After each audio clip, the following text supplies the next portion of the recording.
Hello दोस्तों, आप सभी का स्वागत है आपके अपने YouTube channel SSC exam pro में। आज हम इस वीडियो के माध्यम से विभिन्न परीक्षाओं के लिए विज्ञान से संबंधित अति महत्वपूर्ण प्रश्नों को देखेंगे। यह प्रश्नों के सीरीज का 7वां पार्ट है।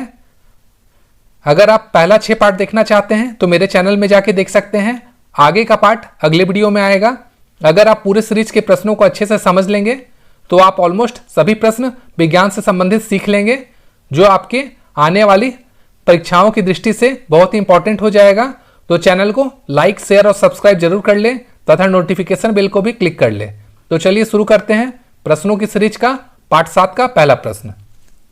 पहला प्रश्न है, उच्चतर वोल्टेज से निम्नतम वोल्टेज तक या विपरीत से ऑल्टरनेट करंट रूपांतरित करने वाला उपकरण कहलाता है? कंप्यूटेटर, ट्रांसमीटर, ऑल्टरनेटर या फिर ट्रांसफार्मर। तो इसका आंसर होगा ऑप्शन नंबर डी, ट्रांसफार्मर। अगला प्रश्न है, सूक्ष्म सेल में किस तरह की ऊर्जा निहित होती है? यांत्रिक, विद्युत, रासायनिक या फिर ताप। तो जो शुष्क सेल होता है, ड्राई सेल, उसमें होता है रासायनिक, यानी ऑप्शन नंबर सी। अगला प्रश्न है, हजामत बनाने के लिए किस दर्पण का व्यवहार किया जाता है? उत्तल दर्पण का, अवतल दर्पण का, समतल दर्पण का या फिर गोलीय दर्पण का। तो इसके लिए किया जाता है अवतल दर्पण का, क्योंकि इसमें छोटे छोटे चीज भी बड़े दिखते हैं, जिससे हजामत बनाने में बहुत ही सुविधा हो जाती है। अगला प्रश्न है, द्रव का आपेक्षिक घनत्व मापा जाता है? हाइग्रोमीटर से, हाइड्रोमीटर से, रेन गेज से या फिर ओडोमीटर से। तो इसका आंसर होगा ऑप्शन नंबर बी, हाइड्रोमीटर से। अगला प्रश्न है, दूध की शुद्धता किस यंत्र से मापी जाती है? लैक्टोमीटर से, फेदोमीटर से, हाइग्रोमीटर से या फिर टेकोमीटर से। इसका आंसर होगा ऑप्शन नंबर ए, लैक्टोमीटर से। अगला प्रश्न है, मोटर गाड़ी के चालक के सामने लगा रहता है? उत्तल दर्पण, अवतल दर्पण, समतल दर्पण या एक लेंस। तो ये क्वेश्चन हमेशा पूछा जाता है दोस्तों, इसे आप ध्यान में रखिएगा। इसका आंसर होगा ऑप्शन नंबर ए, उत्तल दर्पण। अगला प्रश्न है, फोटोग्राफिक कैमरे का अभिदर्शक होता है? अवतल लेंस, उत्तल लेंस, उत्तल दर्पण या फिर अवतल दर्पण। तो इसका आंसर होगा ऑप्शन नंबर बी, उत्तल लेंस। अगला प्रश्न है, पानी में हवा का बुलबुला किस तरह कार्य करता है? उत्तल दर्पण का, अवतल दर्पण का, उत्तल लेंस का या फिर अवतल लेंस का। तो इसका आंसर होगा अवतल लेंस का, ऑप्शन नंबर डी। अगला प्रश्न है, वायुमंडल की आर्द्रता मापी जाती है? हाइग्रोमीटर से, हाइड्रोमीटर से, बैरोमीटर से या फिर अल्टीमीटर से। इसका आंसर होगा ऑप्शन नंबर ए, हाइग्रोमीटर से। अगला प्रश्न है, भूकंप मापी यंत्र है, यानी जब भूकंप आता है तो किस यंत्र से नापा जाता है? सिस्मोग्राफ से, कार्डियोग्राफ से, स्ट्रेबोस्कोप से या फिर डिक्टाफोन से। तो इसका आंसर होगा ऑप्शन नंबर ए, सिस्मोग्राफ से। अगला प्रश्न है, ध्वनि की तीव्रता मापी जाती है? डेसिबल में, तरंग में, आवृत्ति में या फिर श्रव्य तरंग में। तो इसका आंसर होगा ऑप्शन नंबर ए, डेसिबल में। अगला प्रश्न है, मानव रेटिना पर बना प्रतिबिंब होता है? वास्तविक एवं सीधा, वास्तविक एवं उल्टा, काल्पनिक एवं सीधा या फिर काल्पनिक एवं उल्टा। इसका उत्तर होगा ऑप्शन नंबर बी, वास्तविक और उल्टा। अगला प्रश्न है, जब कोई वस्तु को दो समानांतर समतल दर्पण के बीच रखी जाती है तो बने हुए प्रतिबिंब की संख्या होगी 2, अनंत, 5 या फिर 1। तो इसका आंसर होगा ऑप्शन नंबर बी, अनंत। अगला प्रश्न है, हृदय की गति सुनने के लिए किस यंत्र का प्रयोग किया जाता है? गायरोस्कोप, स्टेथोस्कोप, सेक्सटेंट या फिर स्ट्रेबोस्कोप। तो इसका आंसर होगा ऑप्शन नंबर बी, स्टेथोस्कोप। अगला प्रश्न है, वायुमंडलीय दाब की माप की जाती है? लैक्टोमीटर से, मैनोमीटर से, ओडोमीटर से या फिर बैरोमीटर से। तो इसका आंसर होगा ऑप्शन नंबर डी, बैरोमीटर से। अगला प्रश्न है, सरल सूक्ष्मदर्शी में वस्तु को रखा जाता है? लेंस और प्रकाश के केंद्र के बीच, फोकस के बाहर, वक्र केंद्र पर या फिर अनंत पर। तो इसका आंसर होगा ऑप्शन नंबर ए, लेंस और प्रकाश केंद्र के बीच। अगला प्रश्न है, वनस्पति तेलों से कृत्रिम घी बनाने के लिए किस उत्प्रेरक का प्रयोग किया जाता है? प्लेटिनम चूर्ण, लौह चूर्ण, निकेल या फिर गरम एल्यूमिना। तो इसका आंसर होगा ऑप्शन नंबर सी, निकेल। अगला प्रश्न है, अमोनियम गैस बनाने के लिए हेबर विधि में किस उत्प्रेरक का उपयोग किया जाता है? लोह चूर्ण, क्यूप्रिक क्लोराइड, प्लेटिनम चूर्ण या फिर निकिल? तो इसका आंसर होगा ऑप्शन नंबर ए, लौह चूर्ण।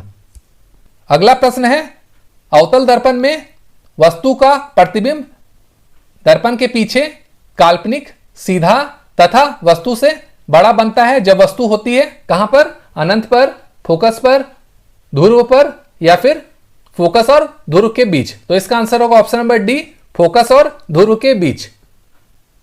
अगला प्रश्न है, रक्त का दाब किस यंत्र से मापा जाता है?